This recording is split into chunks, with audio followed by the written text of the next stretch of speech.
अल्हम्दुलिल्लाह अला कुल्लि हाल वस्सलातु वस्सलामु अला साहिबि हुस्निहि व जमाल। अम्मा बाद आऊज़ु बिल्लाहि समीइल अलीम मिनश शैतानिर रजीम। बिस्मिल्लाहिर रहमानिर रहीम। या अय्युहन नासु क़द जाअकुम बुरहानुम मिर रब्बिकुम सदक़ल्लाहुल अज़ीम व सदक़ रसूलुहुन नबियुल करीम। इन्नल्लाह व मलाइकतहु युसल्लूना अलन नबी या अय्युहल्लज़ीना आमनू सल्लू अलैहि व सल्लिमू तस्लीमा। अस्सलातु वस्सलामु अलैका या सय्यदी या नबी अल्लाह व अला आलिका व अस्हाबिका या सय्यदी या नूर अल्लाह। अल्लाहुम्मा सल्लि अला सय्यिदिना व मौलाना मुहम्मदिन मअदनिल जूदि वल करम व अला आलिहि व सहबिहि व बारिक वसल्लिम। हम्दु सलात के बाद ये भी दुआ फरमाएँ कि अल्लाह तबारक व तआला हम सब को दीन के साथ इखलास की तौफीक अता फरमाए। दोस्तों, चूँकि महफिल मिलाद मुस्तफ़ा सल्लल्लाहु अलैहि वसल्लम इस बज़्म का उन्वान है, चंद बातें सरकार दो आलम आका कुल ख़त्म रसूल दाना सुबुल अहमद मुज्तबा जनाब हज़रत मुहम्मद मुस्तफ़ा अला तहियत व सना की बारगाह आली मरतबत में बतौर नजराना के अर्ज़ करने की कोशिश की जाएगी। अल्लाह कबूलियत का मकाम नसीब फरमाए। अजीज़ दोस्तों, अल्लाह तबारक व तआला ने कुरान मजीद में फ़रमाया है कि मैंने तुम्हारे पास अपने नबी करीम अलैहिस्सलाम की सूरत में एक दलील भेजी है। अल्लाह ने अपने रब होने की दलील अपने महबूब करीम को करार दिया है। या अय्युहन नासु क़द जाअकुम बुरहानुम मिर रब्बिकुम, ऐ लोगो तुम्हारे पास तुम्हारे रब की तरफ से दलील आ गई और रोशन दलील आ गई। नबी करीम सल्लल्लाहु ताला अलैहि वसल्लम अल्लाह तबारक व तआला का जो दावा रबूबियत है, मालिक करीम ने जो लोगों को तौहीद की तरफ दावत दी है, तो उस दावे की दलील ज़ाते मुस्तफ़ा है, उसकी दलील ज़ाते मुस्तफ़ा है। नबी करीम सल्लल्लाहु ताला अलैहि वसल्लम को रब करीम ने इस तरह तख्लीक फरमाया है, जिसने हुजूर के चेहरे को देखा उसने भी सुभान अल्लाह कहा। अजीज़ दोस्तों, जिसने चेहरा नूर देखा उसने भी कहा सुभान अल्लाह, और जिसने जुल्फ़ अंबरी को भी देखा उसने भी कहा सुभान अल्लाह, और जो सरकार की बारगाह में दस्तरखान पे थोड़ी देर बैठा उसने भी कहा माशा अल्लाह। देखने वाले कहा करते हैं अल्लाह अल्लाह, याद आता है खुदा देख के सूरत तेरी। और जो कामिल लोग थे उन्होंने तो बात ही ख़त्म कर दी। वो कहने लगे बलगल उला बे कमाल ही, बलगल उला बे कमाल कमाल ही, कशफत दुजा बे जमाल, हसनत जमीओ खिसाल ही, क्योंकि सल्लू अलैहि वाल। जो बेहतरीन किस्म का हुस्न था ना, बेहतरीन, वो हुस्न अल्लाह ने अपने महबूब पाक को अता फरमाया। बेहतरीन बनावट, बेहतरीन कमालात। सहाबा किराम अलैहिम रिदवान फरमाते हैं कि महबूब करीम सल्लल्लाहु अलैहि वसल्लम के हुस्न बाकमाल का अंदाज ये था कि मुस्कुराते थे तो फिर भी कमाल ही बात होती थी, और कभी जलाल फरमाते थे तो फिर भी कमाल ही बात होती थी। हर पहलू से, हर अंदाज में अल्लाह ने अपने महबूब का नवाजा। और इतनी खूबसूरत, देखे ना, या रसूल अल्लाह सल्लल्लाहु अलैहि वसल्लम, आपको अल्लाह ने बेशुमार कमालात अता फरमाए, बेशुमार कमालात दिए। सहाबा से पूछा गया कि आप बताइए कि हुजूर का कद कैसा था, लंबे कद के थे छोटे कद के थे? कहने लगे ना लंबा था ना छोटा था। अच्छा जी, फिर महसूस क्या होता था? तो कहने लगे जब लोगों के बीच चलते थे ना सरकार, कद अगरचे दरमियाना था, पर जब लोगों के बीच चलते थे तो जो लंबे कद वाले होते थे उनसे भी बड़ा कद महसूस होता था।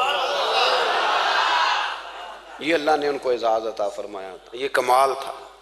और हर देखे ना, कुछ लोग ना लिबास की वजह से अपने आप को बड़ा हमारे यहाँ तो खैर कहा जाता है लिबास शख्सियत का आईनादार है, पर चलो ज़रूरी तो नहीं ना हर बात से इत्तफाक किया जाए। मैं नहीं करता इस बात से इत्तफाक। मेरा मौक़िफ़ ये है कि लिबास कहाँ आईनादार होता है, किरदार बंदे का आईनादार होता है, लिबास कहाँ आईनादार होता है। तो लोग कुछ कपड़े वपड़े डाल के भी खूबसूरत बनते हैं, लेकिन कुछ ऐसे लोग होते हैं कि वो जो कपड़ा उनके वजूद से लग जाए वो कपड़ा भी हुस्न वाला हो जाता है। महबूब करीम सैयद आलम अलैहिस्सलाम सादा ग़िज़ा खाते थे, सादा कपड़ा पहनते थे, लेकिन जो काम हुजूर ने किया ना वो बाकमाल ही किया। उसके अंदर अजब सी खूबसूरती थी, कुछ अलग सा उसका अंदाज था, और वो खुद ब खुद ना बाकी सारी चीज़ों से काम निराला ही हो जाता था, अनोखा हो जाता था। और लोग खुद ब खुद कह उठते थे कि ये जो चीज़ हमने देखी है ये हमने किसी और मकाम पर नहीं देखी, खुद ब खुद लोग कह उठते थे। अल्लाह तबारक व तआला ने ना कुल कमालात अपने महबूब को अता किए। अब एक ये होता है कि बंदा बड़ा हसीनो जमील होता है, बड़ा खूबसूरत लगता है, वज़ादार होता है, दाढ़ी शाड़ी पगड़ी,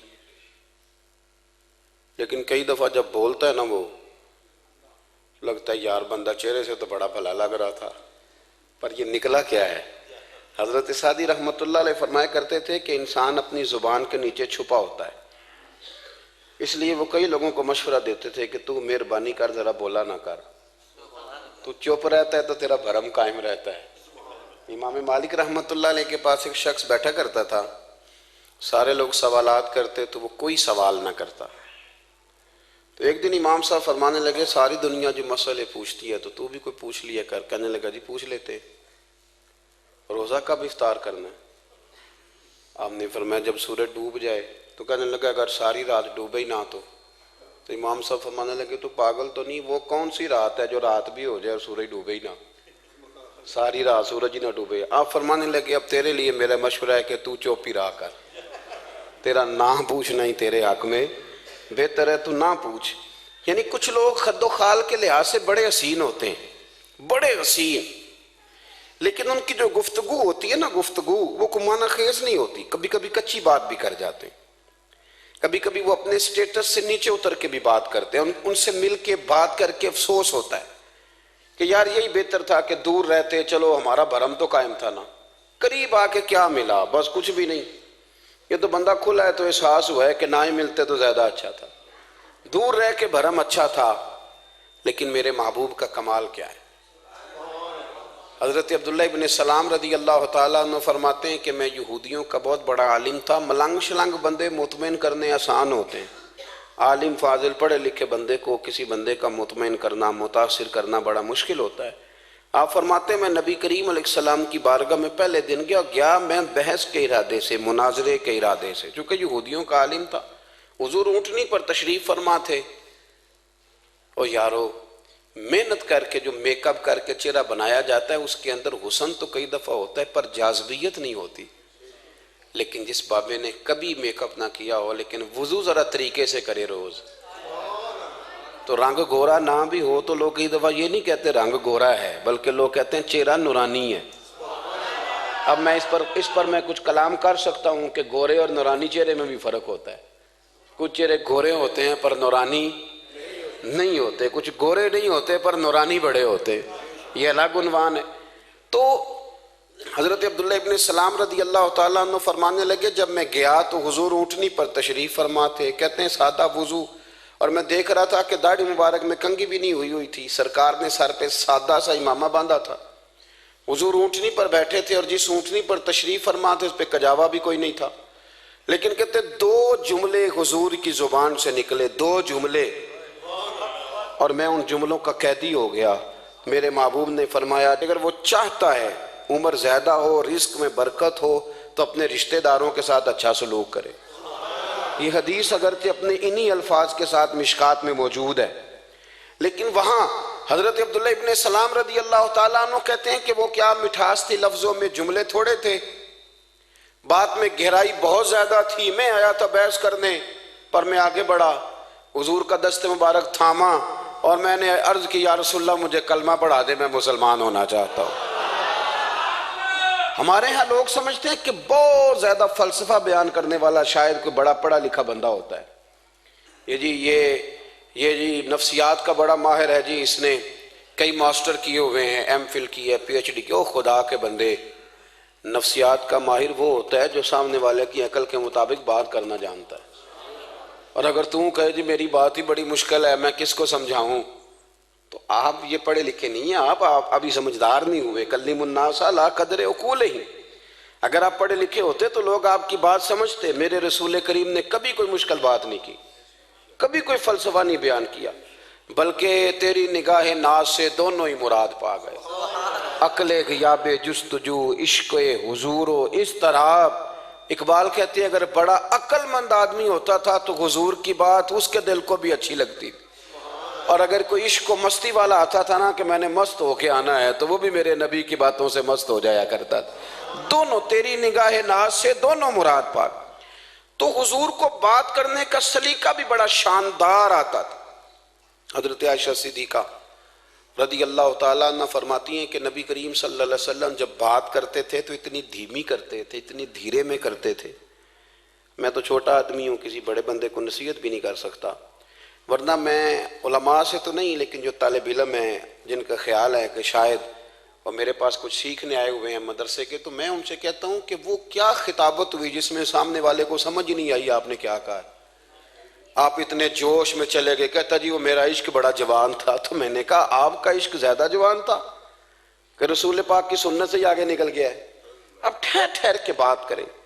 आपकी बात अगर सामने वाले की समझ में ना आई तो उसका माना क्या हुआ।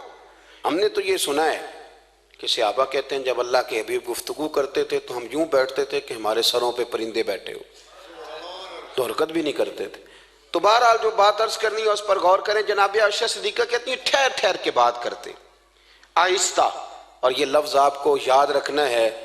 सैयदा आयशा सिद्दीक़ा कहती हैं जब हुजूर गुफ्तगू करते थे ना, तो अगर हम नबी पाक के अल्फाज को गिनना चाहते थे तो गिन भी सकते थे, गिनना चाहते तो गिन भी।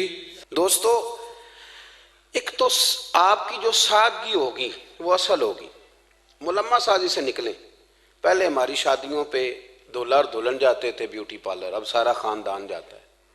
इसमें हुस्न नहीं होता, इसमें बेवकूफ़ हो जाता है आदमी। आपको जो रब करीम ने बनाया है उससे ज्यादा शानदार आपको कोई बना सकता है? अल्लज़ी खलक़का फसव्वाका फ़अदलक फी अय्यि सूरतिन मा शा रक्कबक। अल्लाह फरमाते जो मैंने तेरा चेहरा बनाया है ना, ये मेरी चाहत है। मैंने जैसा चाहा है तुझे बनाया है, तो मुझे तुझे वो चेहरा पसंद क्यों नहीं जो मेरे रब ने बनाया है। ये चाहत है। अल्लज़ी खलक़का, जिसने तुम्हें पैदा किया, फसव्वाका फ़अदलक, फिर हमवार किया, फिर बराबर किया। और फी अय्यि सूरतिन मा शा रक्कबक, फिर जिस सूरत में उसने चाहा तुझे तरकीब किया। तो पहली बात। और दूसरी बात, गुफ्तगू करें तो जरा थोड़ा सा ना मौका दें किसी और। कुछ लोग ऐसे होते हैं जिनके पास आप बैठे हैं तो बस वही बोलेंगे, आप नहीं बोल सकते। अब वही बात करें, गुफ्तगू करें, माना खेज करें। इतनी बातें ना करें कि फिर आप रह जाएं। कम बात करें, और जितनी करें वो वजनी करें, ताकि आपकी बात का एक खास हुजम हो, एक वकार हो। अल्लाह के महबूब बात करते तो उस बात के अंदर वजन होता, वकार होता। हमारे अस्साब रहमतुल्लाह अलैह हमें अक्सर हुक्म देते थे तकरीर थोड़ी करना, नात के 2-3 शेर पढ़ना। तो मैंने एक दिन अर्ज की हुजूर क्यों? फरमाने लगे अल्लाह रसूल की बात को बेवकत ना कर देना कि लोग सुनना ना चाहें और तुम जबरन सुनाओ। फरमाया रंग इस तरह का होना चाहिए कि लोगों में दिलचस्पी अभी हो और बात खत्म हो जाए। इसको को बेवकत कर देना है कि जबरदस्ती आप। तो अच्छी गुफ्तगू करें, माना खेज। सुने एक हदीस पाक, हजरत अबू बरदा रदी अल्लाह ताला एक सहाबी हैं, अल-बदाया वन निहाया में रवायत आपको मिलेगी। वो कहता है मेरा अपनी बीवी से इख्तलाफ हो गया। बीवी से जब बंदा राजी होता है तो बड़ा ही राजी होता है। फिर वो कहता है कि जैसी मेरी है वैसी किसी की भी नहीं। और जब होता है ना नाराज, तो फिर वो मंगनी से कहानी शुरू करता है कि जब मेरी मंगनी हुई थी तो तेरे चाचे ने मुझे घूरा था। और फिर वो बारात वो दिन जब रखे थे उस दिन जो काम हुआ था उसका भी जिक्र। अब इख्तलाफ जो हो गया, और जब आप किसी से नाराज होते हैं फिर उसकी खामियां सारी सामने आ जाती हैं। फिर वो कहता है शादी वाले दिन तेरे अब्बे ने सही सलूक नहीं किया, ये तो मुझे कपड़े दिए थे जो को पहनने वाले तो नहीं ना, तो मेरी अम्मा। अब इख्तलाफ हो गया। अब हम क्या करते हैं, जो करीब वाले लोग होते हैं वो उस पर थोड़ा तेल और डालते हैं। वो कहते हैं नहीं नहीं तेनू तो अजे पता ही नहीं, अजे तेन बड़ियां गल्लां दा पता ही नहीं, तू तो शादी तो 15 दिन बाद सऊदी अरब टुर गया साढ़े को सुन कहानियां, हम तुम्हें बताते हैं ताकि तबाही और उतरे। इस तरह ना करें। आप एक आध बात कह के चले जाते हैं, उन बेचारों ने इकट्ठे रहना होता है, उनकी ज़िंदगी दोज़ख बनी रहती है। उनको करीब करें, अल्लाह के रसूल तो किसी का निकाह करते थे तो मियाँ बीवी के दरमियान मोहब्बत की दुआ फरमाते थे। तो वो सहाबी आए तो अपनी बीवी से नाराज थे, तो उन्होंने अब बात शुरू कर दी, कहने लगे ये भी करती है, ये भी करती है, ये भी करती है, ये भी गलती है, ये भी गलती है, ये भी कोताही है, बड़ी बातें सुनाई। अल्लाह ने कान कितने दिए और जुबान। इसका मतलब है सिंगल बोलना चाहिए और डबल सुनना चाहिए। आप जितना बोलते हैं उससे डबल सुनने का मिजाज बनाएं, क्योंकि कान अल्लाह ने 2 दी और जुबान सिंगल बोलने और डबल सुने। हुजूर सुनते रहे, बल्कि हजरत अबू बरदा रदी अल्लाह ताला अन्हु कहते मेरे महबूब ने ना तकिया मंगा लिया, टेक लगा ली। कई लोग कहते हैं ना जी डॉक्टर ने मेरी बात तो पूरी सुनी कोई नहीं, तो जब तक पूरी सुनी ना जाए बाज बंदों को तसल्ली नहीं होती। पूरा वक्त दिया। वो कहते हैं जितना मेरे अंदर गुबार था सारा मैंने निकाला और मैंने साबित कर दिया कि मेरी बीवी में ये भी कमजोरी है, ये भी कमजोरी है, ये भी कमजोरी है। कहते हैं जब मैं थक गया ना बातें कर करके और बातें खत्म हो गई तो हुजूर हल्का सा मुस्कुराए। फिर पहली नजर ही लुट ले माही तेरे हार श्रृंगारा। कहते हैं हुजूर हल्का सा मुस्कुराए जेरे लब और फरमाने लगे कि तेरी बात खत्म हो गई है तो एक मैं भी कर लूं। तो कहते हैं नबी करीम सैयद आलम सल्लल्लाहु अलैहि वसल्लम ने ना सारी बातें सुनी, तो फरमाया कर लूं। तो मैंने कहा या रसूलल्लाह करें। तो नबी करीम सल्लल्लाहु ताला अलैहि वसल्लम फरमाने लगे सिर्फ एक बात का जवाब दे, सिर्फ एक। तेरे आगे हैं यूं दबे लचे फुसहा अरब के बड़े बड़े, कोई जाने मुंह में जुबान नहीं, नहीं बल्कि जिस्म में जा नहीं। हुजूर फरमाने लगे ये बता कि तेरी बीबी में सारियां खामियां ही हैं कि कोई खूबी भी है? भाई इतना जवाब दे दे, ज्यादा लंबी चौड़ी बात नहीं। तेरी बीवी में सारियां खामियां हैं। अल्लाह जो बंदे बनाता है ना, तो ऐसा कोई बंदा रब करीम ने नहीं बनाया जिसके अंदर अल्लाह ने कोई खूबी ना रखी हो। ये अलग बात है कि हमारी अपनी ऐनक पर मिट्टी पड़ी होती है और हम सामने वाले का चेहरा साफ करते रहते हैं, अपनी ऐनक नहीं साफ करते। तो हजरत अबू बरदा रज़ी अल्लाह तआला अन्हु फरमाते हैं जब सरकार ने उस शख्स से ये बात कही ना कि कोई खूबी भी है तेरी बीवी में, तो कहते हैं वो शख्स कहता है मेरी ना बिल्कुल एक जुमले ने सोच ही बदल दी सारी। यूं समझ ले कि मैं इस रोड पे चल रहा था, मेरे नबी पाक ने मुझे इस वाले रास्ते पे डाल दिया। बिल्कुल सारी सोच, यानी एक ही जुमला, लेकिन हर चीज बदल दी सरकार ने। हुजूर फरमाने लगे कोई खूबी भी है? कहते मैं थोड़ी देर चुप रहा, अर्ज की या रसूलल्लाह सल्लल्लाहु अलैहि वसल्लम आप हुक्म करें। तो हुजूर फरमाने लगे अपनी बीवी से कभी बुग़्ज़ ना रखो। अगर तुम्हें उसकी खामियां नजर आए तो उस बात पर तवज्जो करो जो उसके अंदर खूबी हो। कहते मैंने उठ के अर्ज की या रसूलल्लाह मेरी बीवी पर्दे की बड़ी पाबंद है, मेरी ख्वाबगाह में कोई दूसरा शख्स कभी पैर भी नहीं रख सकता। तो फरमाया जा फिर घर जाके बस आज जो सबसे आला खूबी थी वो तो अल्लाह ने तेरी बीवी को अता की हुई है, घर बसा। तो एक तो सरकार की ज़ाहिरी जो अल्लाह ने आपको हुस्न जमाल दिया था वो बेमिसल था, गुफ्तगू का जो ढाब और सलीका दिया था वो बेमिसल और बेमिसाल था। और फिर जो हुजूर की अदाएँ थी ना, काना खुलुकुहुल कुरान। हज़रत आयशा सिद्दीक़ा कहती हैं मेरे महबूब के अखलाक देखने हो तो कुरान पढ़ो। जिन अखलाक का कुरान दर्स देता है वो अमली तौर पर सारे मदीने वाले महबूब में पाए जाते थे। जो सबसे बेहतरीन आदत थी ना, बेहतरीन तरीन आदत, वो अल्लाह ने मेरे रसूल करीम को अता फरमाई। हमारा ना अब एक मिजाज बन गया है। हमारे बाज़ लोग बड़े फ़ख्र से बताते हैं कि जी मिसवाक सुन्नत है। अब तो साइंस भी मान गई है कि मिसवाक करेंगे तो आपके वजूद के अंदर जो मुंह में फालतू मादे होंगे जरासीम वो मर जाएंगे। अब साइंस भी मान गई है। मुझे कभी कभी इस लफ्ज़ से बड़ी तकलीफ होती है। मैं कहता हूँ कि साइंस अगर ना माने तो हमें कोई इस पर फ़र्क पड़ता है? बोल के बताएं। ना माने साइंस, हमें क्या लेना देना साइंस से? साइंस तो कभी कुछ कहती है फिर कभी कुछ और कहने लग जाती है। साइंस का क्या है? साइंस को मनवाना हमारी ड्यूटी। हाँ, इस तरह का दीन ना बनाओ कि माज़अल्लाह दीन को साइंस का गुलाम कर दो। साइंस कल भी रसूलुल्लाह की गुलाम थी, आज भी मेरे नबी पाक की गुलाम है, इसको गुलामी करनी पड़ेगी। तो ये कोई तरीका नहीं है कि बात को इस तरह लेके जाया जाए। तो हुजूर की जितनी अदाएं हैं, जितनी, एक कद्दू शरीफ है, हुजूर ने कद्दू इस्तेमाल फरमाया है। आप चले जाएं किसी भी जगह पे, जिस बंदे को बहुत ज़्यादा ब्लड प्रेशर का मसला होना, तो आप उसको डॉक्टर कहते हैं कि कद्दू मिले तो इसको इस्तेमाल कराओ। तेजाबियत हद दर्जे इख्तियार कर जाए और अंदर का निज़ाम सारा दरम बरम हो जाए तो इसको कद्दू इस्तेमाल कराओ। और आप उसकी खासियत देख लें, तमाम सब्जियों में से तहकीक भी सबसे ज़्यादा उसी पे होती है। मेरे रसूल पाक का एक तरीका मुबारक है और सहाबा के, अगरचे सैयदुल ताम गोश्त है, खानों का सरदार इसे कहा गया, लेकिन हजरत अनस बिन मालिक रदी अल्लाह तआला अन्हु फरमाते हैं कि दर्जी ने नबी पाक की दावत पकाई थी। वो दर्जी था, कपड़े सीता था। आप फरमाते हैं कि मैं हुजूर के साथ उस दर्जी के घर गया तो गोश्त और कद्दू पका हुआ था। फरमाते हैं अगरचे सरदार गोश्त ही है, पर नबी करीम ने ना गोश्त के टुकड़े हटा हटा के ना तो अंदर से कद्दू निकाल निकाल के खाया। हजरत अनस बिन मालिक कहते हैं मुझे कद्दू पसंद नहीं तो मैंने कभी नहीं खाया था, घर में होता तो मैं झगड़ा करता, पर आज हुजूर की रगबत देखी ना तो कल नहीं पसंद था, पर अभी अभी मुझे कद्दू बड़ा पसंद हो गया, मुझे कद्दू शरीफ से प्यार हो गया। जो आला तरीन चीजें थी वो नबी पाक ने इस्तेमाल फरमाई, आला तरीन। जैतून की अफादियत कभी कम हुई है 1400 सालों में? बोल के बताएं, कभी किसी ने कहा हो कि जैतून इस्तेमाल ना करो? कभी इसकी अफादियत में, ये इमामा मेरे नबी पाक की सुन्नत है। सारे पढ़िए सल्लल्लाहु, हुजूर की सुन्नत है ना ये। कभी कोई बंदा ऐसा आपको मिला हो कि उसने इमामा बांधा हो तो किसी ने कहा हो रहन दे यार तेनू सोहना नहीं लगता? बंदे सारे सोहने तो नहीं ना होंगे, मेरी बात की समझ आ रही है। लेकिन इमामा कभी कोई आपको मिलेगा ही नहीं कि इस बंदे के मिजाज के साथ ये फिट या इसके चेहरे के साथ ये फिट।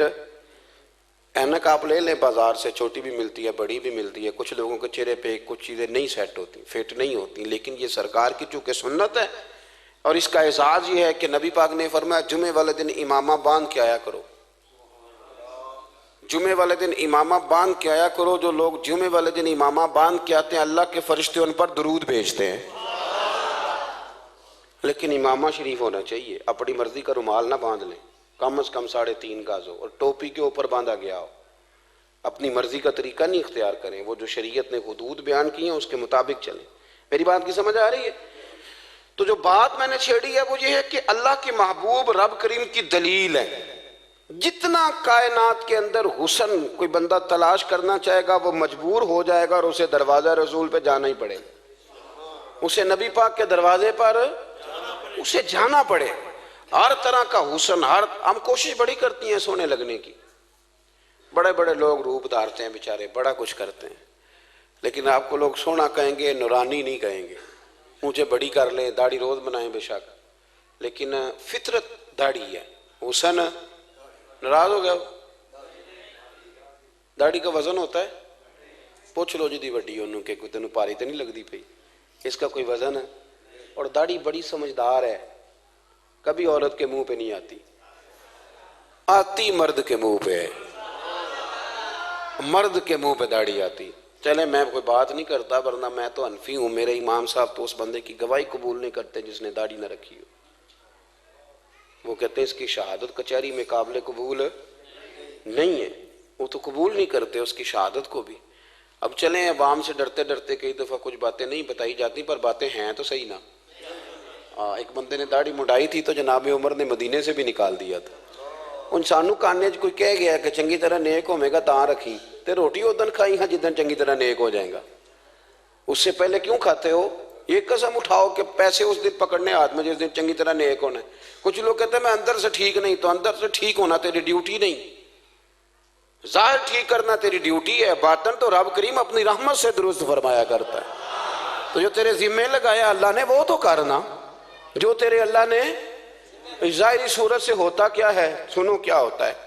मुल्ला रूमी ने लिखा है हज़रत मूसा अलैहिस्सलाम के ज़माने मुबारक में एक शख्स था, तो हज़रत मूसा अलैहिस्सलाम की नकलें उतारता था।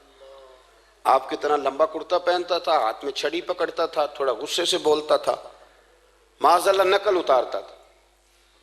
तो जनाब मूसा कलीमुल्लाह अलैहिस्सलाम की कौम का जब गलबा हुआ तो उन्होंने निकाल दिया उसको, तो नकलें उतारता है, वो निकल गया, शहर से बाहर निकाल दिया। हजरत मूसा कलीम कहते हैं मैं एक दिन कोहे तूर पे गया हुआ था, तो रब करीम ने मुझसे फरमाया कि फलां जगह फलां दरख्त के नीचे मेरा एक दोस्त इंतकाल कर गया है, उसे उठाइए, गुस्ल दीजिए, कफन दीजिए, जो उस दौर का तरीका था, तदफीन कर दें।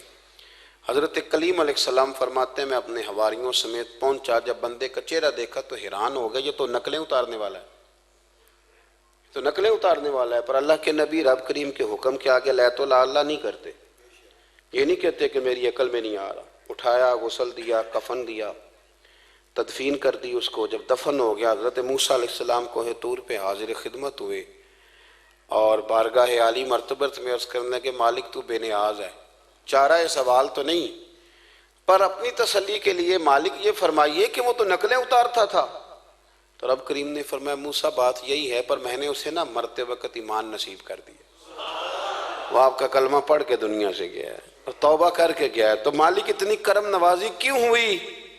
तो रब करीम ने फरमाया मूसा जब वो तेरी तरह बन सवर के निकलता था ना, तेरी अदाएं अपनाता था तो मुझे प्यारा ही बड़ा लगता था, वो प्यारा लगता था। यारो देखो ना, तिरमिज़ी शरीफ में हदीस है, मेरे रसूल पाक अलैहिस्सलाम ने फरमाया मेरा उम्मती जब सफ़ेद दाढ़ी लेके कब्र में जाएगा ना, दाढ़ी और वो भी सफ़ेद, तो रब फरिश्तों से फरमाएगा इसे अजाब ना देना, ये मेरे महबूब की सुन्नत सफ़ेद दाढ़ी लेके आ गए, मुझे शर्म आती है इसे अजाब देते। आप बात को समझे कि ये हुजूर की सुन्नत का एजाज जो अल्लाह की बारगाह में, रब के हुजूर जो सुन्नत का एजाज, इसलिए कि कायनात में सबसे आला तरीन जो काम था वो किया ही मेरे मुस्तफ़ा करीम ने। आला तरीन अमल नबी पाक का, आला तरीन, और तरीक़ा मुबारक में हुस्न और जाज़बियत, और आप अंदाज़ा कर लें हम लोग पटरी से उतर जाते हैं, मर्जी करते हैं, हमारा मिजाज है जितना मर्जी को कहे कि अल्कोहल वाली खुशबू इस्तेमाल ना करें, पर हम कोई ना कोई दलील निकाल के ले ही आते हैं। लेकिन खुशबू इस दौर में भी इतनी बिकती है जिसकी याद नहीं, और लोग अपनी अपनी ज़रूरत के लिए उसको इस्तेमाल है। इन 1400 सालों में, 1450 सालों में एक दफ़ा भी ऐसा नहीं हुआ कि ये कारोबार कहीं ठंडा हुआ हो।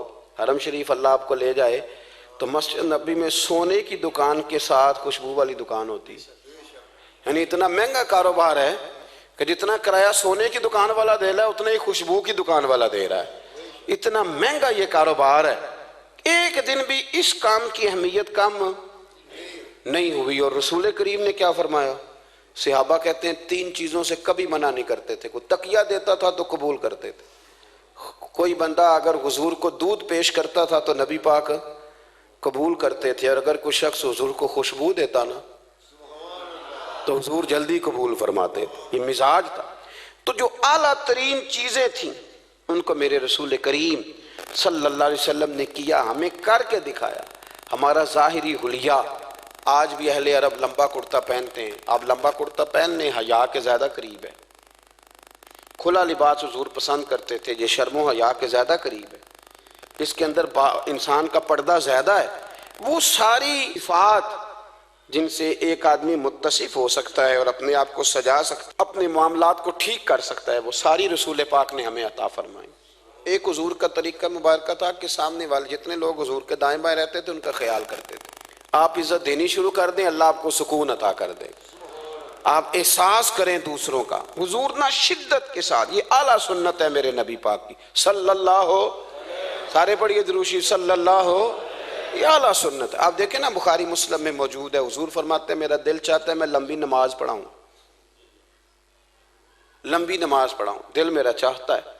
लेकिन फरमाया जब मैं देखता हूं ना कि पीछे बच्चे भी खड़े हैं, बूढ़े भी खड़े हैं, बीमार भी खड़े हैं, तो गोया हुजूर फरमाने लगे मैं बंदों का एहसास करके रब की नमाज छोटी कर देता हूँ, मैं मुख्तसर पढ़ाता हूँ। और मुस्नद इमाम अहमद बिन हंबल में हदीस के लफ्ज़ हैं कि अगर कोई नबी पाक के इंतज़ार कर रहा होता था तो नमाज मुख्तसर पढ़ते थे और उसको फारिग करके फिर लंबी नमाज पढ़ते। ऐसा नहीं कि अब आए हैं 4-5 लोग तो उनको पता चल जाए कि हजरत जी बड़ी तगड़ी नमाज पढ़ते हैं, बड़े सूफी साफी आदमी, ये नहीं, बल्कि नमाज है। बल्कि मुस्नद इमाम अहमद बिन हंबल में तो वो खूबसूरत हदीस मौजूद है। सैयदना बिलाल हबशी रज़ी अल्लाह तआला अन्हु फरमाते हैं कि मैंने असर की नमाज के लिए इकामत पढ़ दी थी, हुजूर मुसल्ला इमाम पर तशरीफ़ ले गए थे, एक यहूदी का गुलाम आया और उसने आके अर्ज़ की या रसूल अल्लाह मैं बड़ी मुश्किल में हूँ, अगर आप चलें तो मेरा मसला हल हो सकता है, मेरा मसला हल हो जाएगा। तो हुजूर के एहसास की शिद्दत का ये हाल था कि नबी करीम ने नमाजियों से फरमाया तुम बैठ जाओ, मैं पहले इसका काम करके आता हूँ। खुदा के बंदे तो हैं हजारों, बनू में फिरते हैं मारे मारे, मैं उसका बंदा बनूंगा जिसको खुदा के बंदों से प्यार। एहसास की शिद्दत ये हुजूर की सुन्नत है। और बहुत ज्यादा ख्याल रखना दूसरे का, ये मेरे नबी पाक का तरीका है। दूसरों को सोचना, दूसरों के लिए बात करना, दूसरों के लिए दुआएं करना, उनके एहसासात का ख्याल रखना। सैयदा तैयबा ताहिरा हज़रत आयशा सिद्दीक़ा रज़ी अल्लाह ताला अन्हा फरमाती, एक दिन सरकार मुझसे फरमाने लगे, आयशा जब तुम मुझसे नाराज होती हो तब भी मुझे पता चल जाता है, जब राजी होती हो तब भी पता चल जाता है। ये हमारा ये मिजाज नहीं होता घर के अंदर भी। हम घर के अंदर भी नवाब साहब ही होते हैं। ये नहीं घर जाके कहानियां सुनाते हैं, कहते हैं तुम पता मैं किड्डा औखा कमाई किड्डी मुश्किल है, पीछे पीछे हट जाओ सारे, मैं फतह करके आऊँ, अभी केटू सर करके आया हूँ। एक बच्चा पानी ले खड़ा हो जाए, दूसरा दूध का गिलास लाए, बेगम साहबा फटाफट आइए, ऐसे नहीं करें।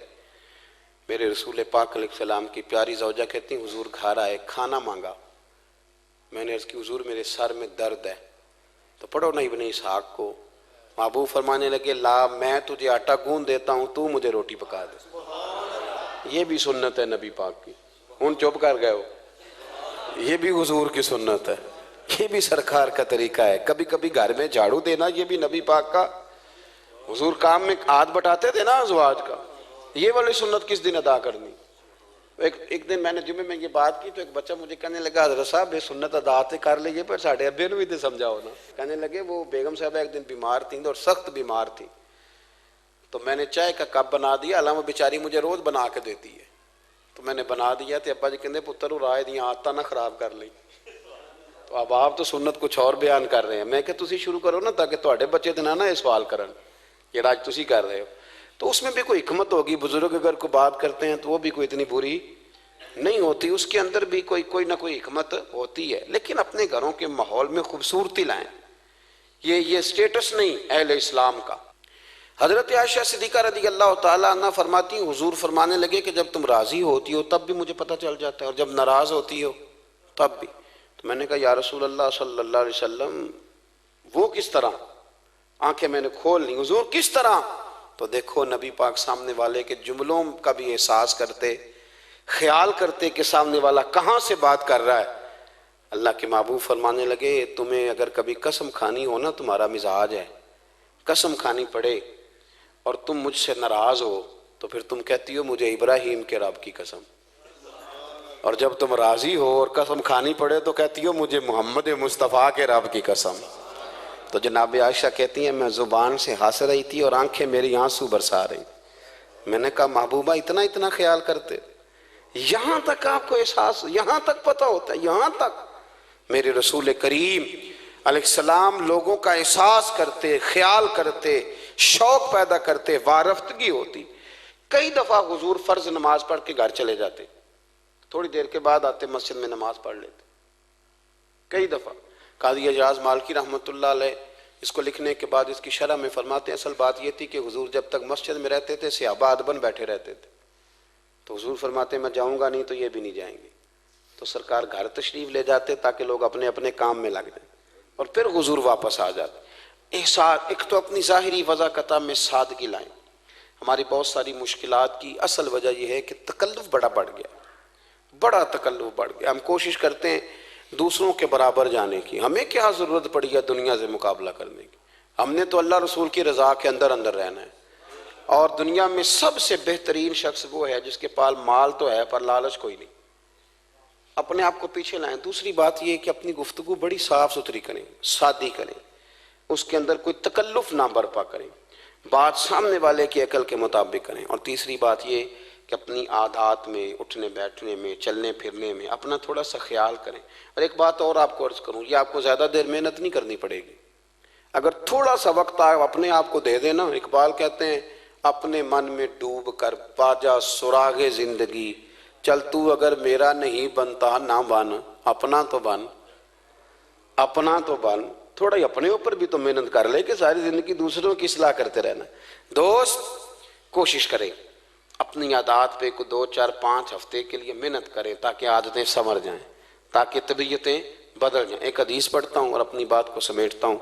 मेरे रसूल करीम सल्लल्लाहु ताला अलैहि वालिहि वसल्लम ने फरमाया कि अगर अल्लाह अखलाक को चेहरा देता ना, ये जो आदात होती हैं, और आदात से मुराद सिर्फ मीठा बोलना नहीं, बल्कि लालच ना करना भी खुल्क है, थोड़े पे राजी रहना भी खुल्क है, सच बोलना भी खुल्क है, गीबत से बचना भी असल अखलाक ये है।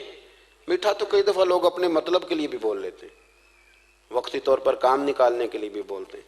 तो हुजूर ने फरमाया कि अगर खुल्क को अल्लाह तबारक व तआला चेहरा अता करता तो कायनात में सबसे बेहतरीन चेहरा हुस्न अखलाक का होता, सबसे अच्छा और खूबसूरत। और फरमाया अगर बदखुल्की को अल्लाह चेहरा देता तो बदसूरत तरीन चेहरा इसका होता। इसका क्या माना हुआ कि अगर हमारा किरदार अच्छा है, सोच अच्छी है, लोगों के बारे में नज़रिया अच्छा है, एहसास है, तो फिर हमारे अंदर दुनिया का सबसे खूबसूरत इंसान मौजूद। लेकिन अगर हमें अपनी ज़ात के अलावा शायद नज़र ही कोई नहीं आती, हम खुद गर्ज हैं, झूठ बोलते हैं, गीबत करते हैं, बदनिगाही करते हैं, लोगों के बारे में बदगुमानी करते हैं, किसी को हकीर समझते हैं, ज़ात पात के चुंगल में उलझे हुए, तो फिर हमारे अंदर एक बदसूरत तरीन शख्स बैठा है।